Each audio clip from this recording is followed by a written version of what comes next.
Grand-mère Sucre et Grand-père Chocolat.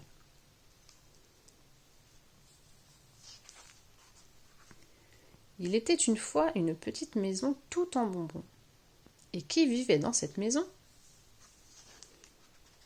Un grand-père Chocolat et une grand-mère Sucre. Tous les deux s'aimaient beaucoup, beaucoup. Ils se disaient des mots ronds comme des marrons et lisses comme du réglisse. Quelquefois, ils ne s'aimaient plus du tout. Alors ils se disaient des mots froids comme de la glace, des mots pointus comme des couteaux. Un jour, ils se sont fâchés tellement fort que la grand-mère Sucre s'est retrouvée dehors. Elle s'est mise à pleurer. Pas trop, pour que ses joues en sucre ne fondent pas. Et puis elle a regardé par terre. Par terre, elle a trouvé des pierres. Alors, avec les pierres qu'elle a trouvées par terre, elle s'est fabriquée une petite maison en pierre.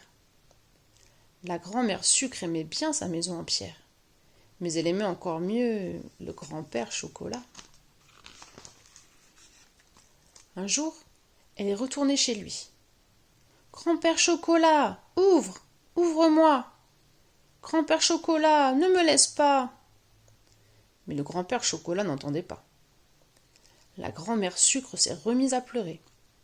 Pas trop, pour que ses joues ne fondent pas.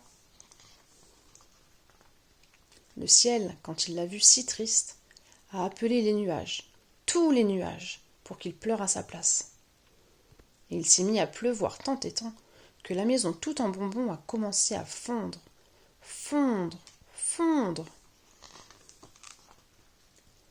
Le grand-père Chocolat, quand il a vu ça, il est venu frapper chez la grand-mère Sucre. « Grand-mère Sucre, ouvre-moi! Grand-mère Sucre, ne me laisse pas !» Mais la grand-mère Sucre, qu'a-t-elle répondu? « Bien fait pour toi !» Et il continuait à pleuvoir, et la maison toute en bonbons dégoulinait sur le trottoir. Alors, le grand-père Chocolat a fait quelque chose qui peut servir, parfois, quand on est fâché avec ceux qu'on aime bien. Il s'est approché et il a chuchoté des paroles si douces et si sucrées que la grand-mère Sucre lui a ouvert la porte de sa maison en pierre.